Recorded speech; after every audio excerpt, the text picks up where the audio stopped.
మహాసర్వ part 1 మరిచిపోయిన గ్రంథం. కథ విజయవాడలో మొదలవుతుంది. మన హీరో అర్జున్ 26 ఏళ్ల జెన్స్ యువకుడు.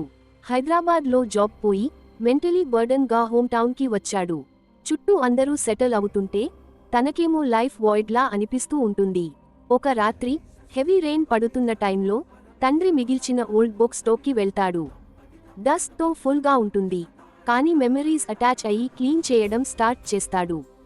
అక్కడే ఒక హిడెన్ షెల్ఫ్ వెనక ఎర్ర శాలువలో కప్పబడి ఉన్న పామ్ లీఫ్ మాన్యూస్క్రిప్ట్ కనిపిస్తుంది. సూపర్ ఓల్డ్ గా ఉంటుంది. సింబల్స్ తెలియని భాషలో ఉంటాయి. క్యూరియస్ గా అన్రాప్ చేసి ఓపెన్ చేస్తాడు. అయితే ఒక సింబల్ మీద ఫింగర్ పెట్టగానే ఒక స్ట్రేంజ్ వైబ్రేషన్ ఫీల్ అవుతుంది. లైట్స్ ఆఫ్ అయిపోతాయి. బుర్రలో ఒక హమ్మింగ్ సౌండ్ లా వినిపిస్తుంది. ఇంతలో ఆ గ్రంథంలో ఒక్క సెంటెన్స్ గోల్డెన్ లైట్ లో మెరుస్తూ కనబడుతుంది.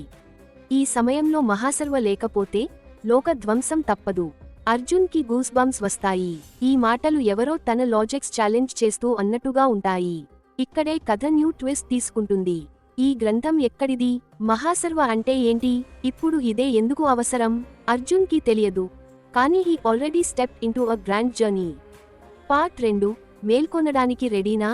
నెక్స్ట్ డే అతనికి వచ్చే కలలు, సిగ్నల్స్, టెంపుల్స్, వాయిసెస్ అన్నీ మిస్టీరియస్ గా మారతాయి.